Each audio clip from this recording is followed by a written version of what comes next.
सबसे पहले तो एक छोटी सी सिचुएशन इमेजिन करते हैं। सोचो कि एक आम सा स्मार्टफोन है जिसमें 50 अलग अलग टैब्स खुले हुए हैं एक ही टाइम पर। और बैकग्राउंड में भी बहुत सारे हेवी एप्स चल रहे होंगे, राइट? हाँ, एग्जैक्टली। और हर 2 सेकंड में कोई नया नोटिफिकेशन पॉपअप हो रहा है, स्क्रीन बार बार फ्रीज हो रही है, और उस बेचारे फोन की बैटरी लिटरली 1% पर रेड कलर में ब्लिंक कर रही है। ऐसे फोन को देख के ही स्ट्रेस होने लगता है। सही में। और ऐसे फोन को ठीक करने का सबसे पहला और शायद इकलौता तरीका क्या होता है? उसको बस एक बार शांति से रीस्टार्ट करना। बिल्कुल। तो यार, इंसानी दिमाग का भी ना अपना एक रीस्टार्ट बटन होता है, जिसको हम लोग अक्सर बहुत अंडर एस्टिमेट करते हैं, और वो बटन है मौन, यानी साइलेंस। ये बहुत ही परफेक्ट एनालॉजी है ना?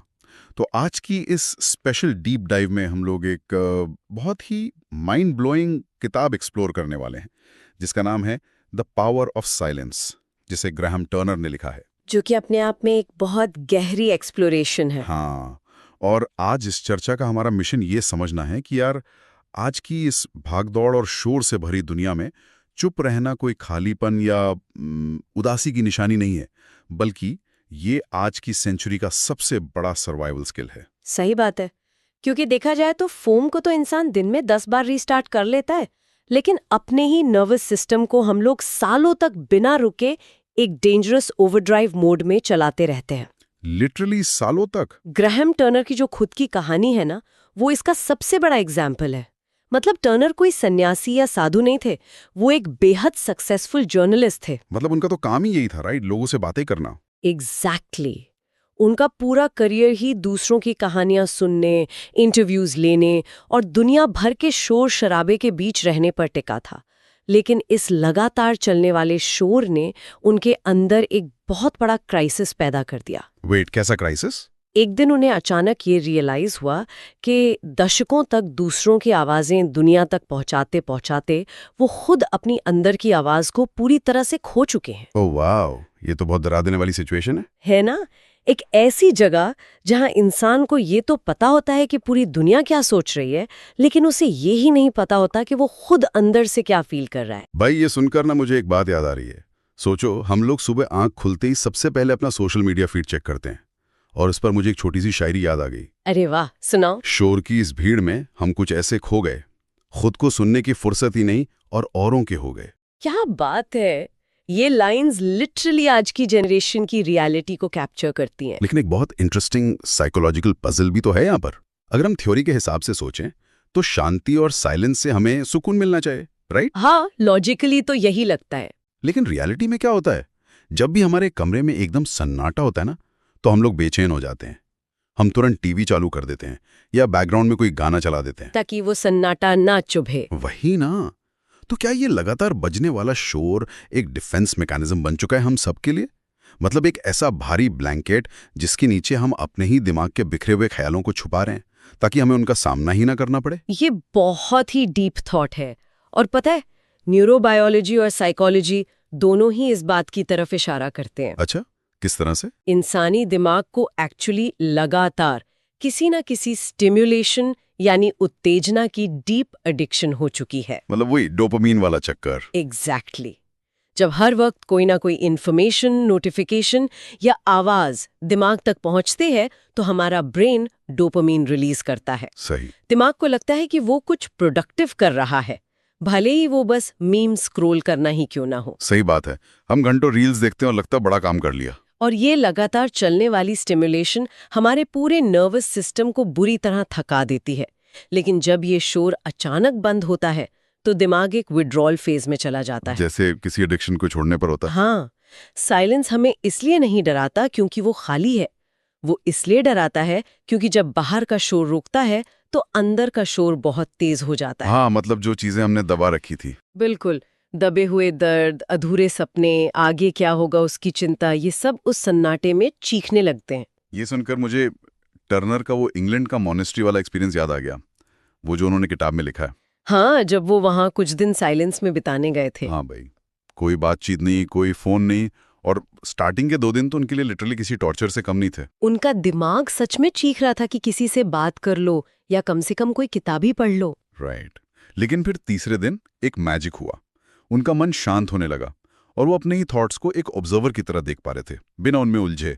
जैसे दूर से आती हुई लहरें होती है ना, वैसे। ये शिफ्ट ही असल में पावर ऑफ साइलेंस है। इसको ना मैं अपने दोस्तों को एक एनालॉजी से समझाता हूँ। सोचो एक गंदे पानी से भरा ग्लास है।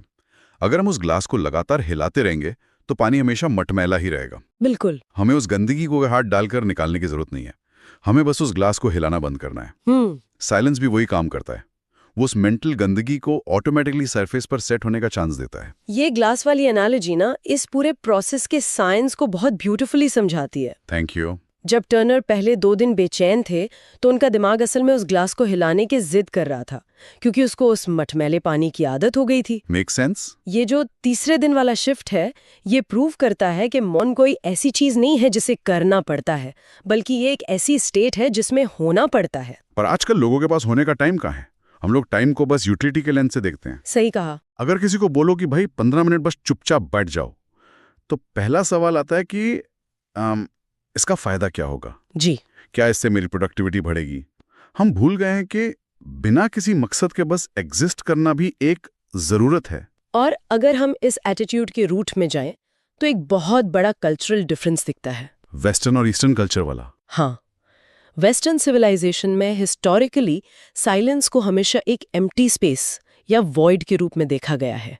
ऐसा लगता है वहां कुछ मिसिंग है। लेकिन तभी तो टर्नर इंडिया आए थे ना। एग्जैक्टली। उनकी इस तलाश ने उन्हें ईस्ट की तरफ मोड़ा। जब वो इंडिया आए, बनारस के घाट देखे, ऋषिकेश और बोध गया गए, तो उन्होंने साइलेंस का एक टोटली नया रूप देखा। क्योंकि इंडिया में यार साइलेंस कोई नया माइंडफुलनेस का ट्रेंड नहीं है, ये हमारे डीएनए में है। हमारा पूरा स्पिरिचुअल हिस्ट्री ही साइलेंस के फाउंडेशन पर खड़ा है। चाहे बुद्धा हो या महावीर, सबने साइलेंस में ही आंसर्स ढूंढे। हाँ, और वेस्टर्न दुनिया के उलट, जहां साइलेंस का मतलब आवाज का न होना है, हमारे फिलॉसफी में साइलेंस को कंप्लीटनेस यानी पूर्णता माना गया है। एक बहुत ही प्यारी लाइन है टर्नर की किताब में, इंडिया में मौन आवाजों के बीच सांस लेता है।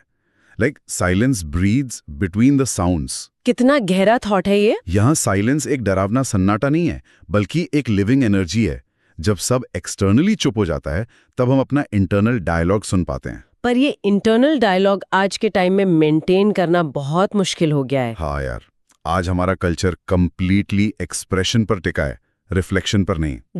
जैसे मान लो एक मस्त सनसेट हो रहा है पहाड़ों के बीच, तो वहां खड़ा इंसान उस सनसेट को फील करने से पहले क्या सोचेगा? यही कि इसका परफेक्ट वीडियो कैसे बनाओ इंस्टाग्राम के लिए। लिटरली हम लोग मोमेंट्स को जीने की जगह उन्हें डॉक्यूमेंट करने में इतने बिजी हो गए हैं कि एक्चुअल फीलिंग तो कहीं पीछे ही छूट गई। पता है, यहां भी मुझे एक शायरी याद आ रही है। इरशाद। सेल्फी की इस दुनिया में तस्वीरें बहुत हसीन हो गई, पर लम्हों को जीने की आदत कहीं दफन हो गई। ये तो सीधा दिल पे लगने वाली बात है ना? क्या हम सब लगातार दुनिया को प्रूव करने में लगे हैं कि हम खुश हैं, और इस वैलिडेशन के चक्कर में अकेले में खुश रहना भूल गए हैं? ये आज की सोसाइटी की सबसे बड़ी साइकोलॉजिकल ट्रेजेडी है।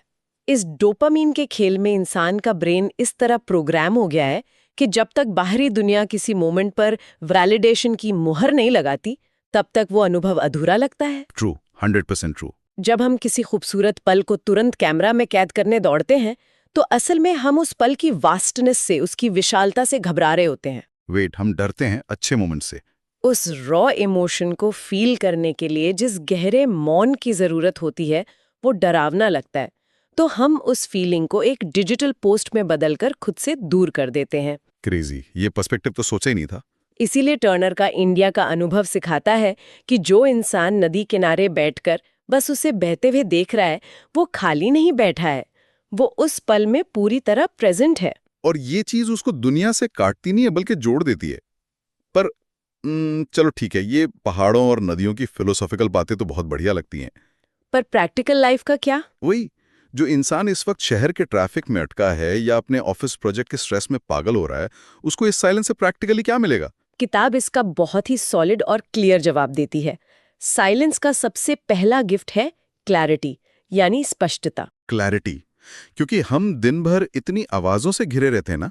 बॉस क्या कह रहा है, दोस्त क्या सोच रहे हैं, घर वालों की एक्सपेक्टेशंस, और इन सब शोर में हमारी खुद की आवाज पूरी तरह दब जाती है। इस पर वो लड़की वाली स्टोरी मस्त है किताब में, जो ध्यान यानी मेडिटेशन करने की कोशिश कर रही थी। हाँ, और उसके दिमाग में थॉट्स का तूफान चल रहा था। उसको लगता था कि मेडिटेशन का मतलब है दिमाग को एकदम ब्लैंक कर देना, जो कि नामुमकिन है। बिल्कुल। तो जब उसने अपने गुरु से कंप्लेन की, तो उनका जवाब बहुत कमाल था। उन्होंने कहा कि थॉट्स को रोकने या उनसे लड़ने की कोशिश मत करो, बस उन्हें आते जाते देखने की आदत डालो। लाइक एक फिल्टर की तरह। हाँ, साइलेंस एक सेंट्रीफ्यूज की तरह काम करता है। वो एक्सटर्नल और हैवी थॉट्स को अलग कर देता है, और तब इंसान को समझ आता है कि कौन सा डर उसका अपना है और कौन सा डर सोसाइटी ने दिमाग में डाला है। जैसे उस लड़के के साथ हुआ था, वो जो डेली पार्क में जाके बैठता था। हाँ, वो स्टोरी भी बहुत पावरफुल है। स्टार्टिंग में उस बेचारे को बहुत बोरिंग लगता था चुपचाप बैठना, पर जैसे जैसे हफ्ते बीते वो उसके दिमाग का मटमैला पानी शांत होने लगा। और उस साइलेंस ने उसके अंदर से दूसरों की एक्सपेक्टेशंस का पर्दा हटा दिया। तब उसे रियलाइज हुआ कि भाई, वो जो लाइफ की रेस दौड़ रहा है वो तो उसकी रेस है ही नहीं। उसे अपने रियल ड्रीम्स की क्लैरिटी मिली। साइलेंस ने उसको उसकी रियल आवाज वापस लौटा दी। क्योंकि बाहरी शोर असल में एक कॉग्निटिव लोड होता है। जब दिमाग इस लोड से आजाद होता है, तभी वो पुरानी फाइल्स को प्रोसेस कर पाता है। तो लोग हमेशा सॉल्यूशंस बाहर ढूंढते हैं, मोटिवेशनल वीडियोस में, नई जॉब में।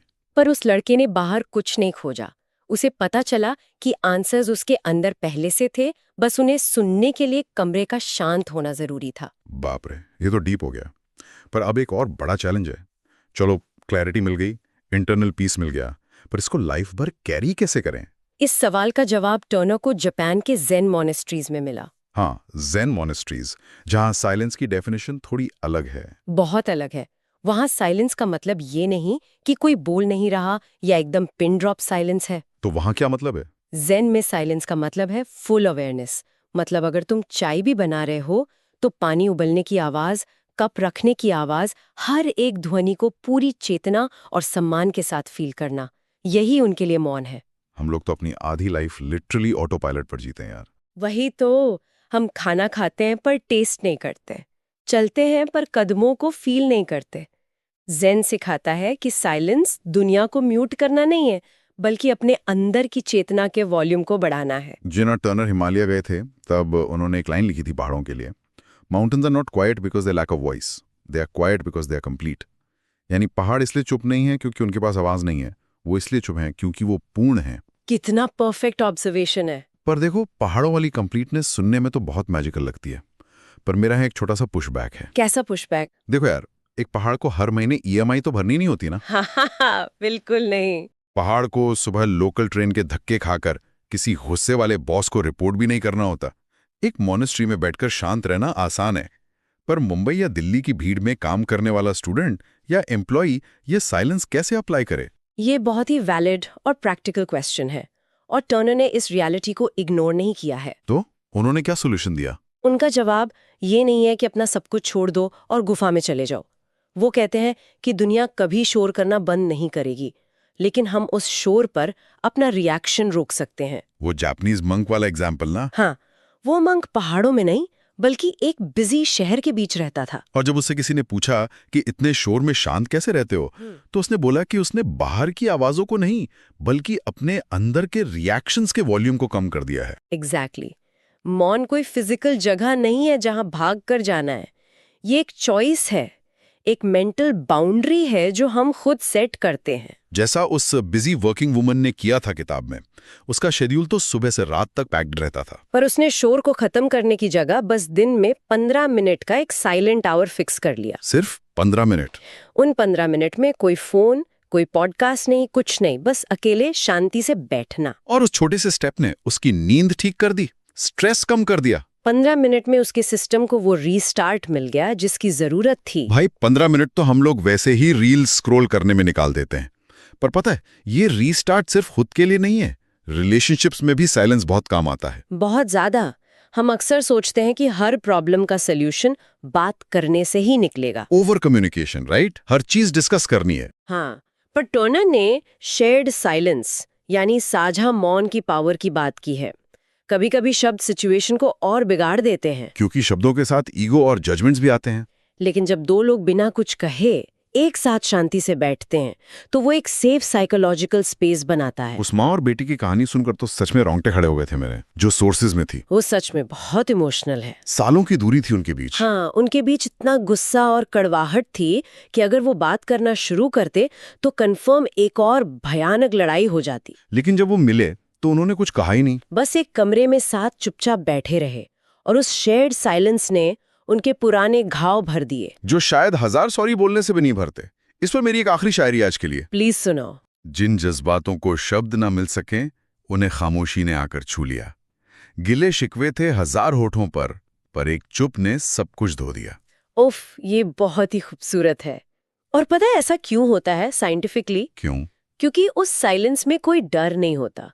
न्यूरोबायोलॉजी में इसको न्यूरोसेप्शन बोलते हैं। जब हमारा नर्वस सिस्टम दूसरे इंसान की प्रेजेंस में खुद को डीपली सेफ फील करता है। वाह, बिना शब्दों के सबसे बड़ा डायलॉग। साइलेंस किसी संवाद का टूटना नहीं है, बल्कि संवाद का सबसे प्योर फॉर्म है, जहां दो लोग बिना किसी डिफेंस के एक दूसरे से मिलते हैं।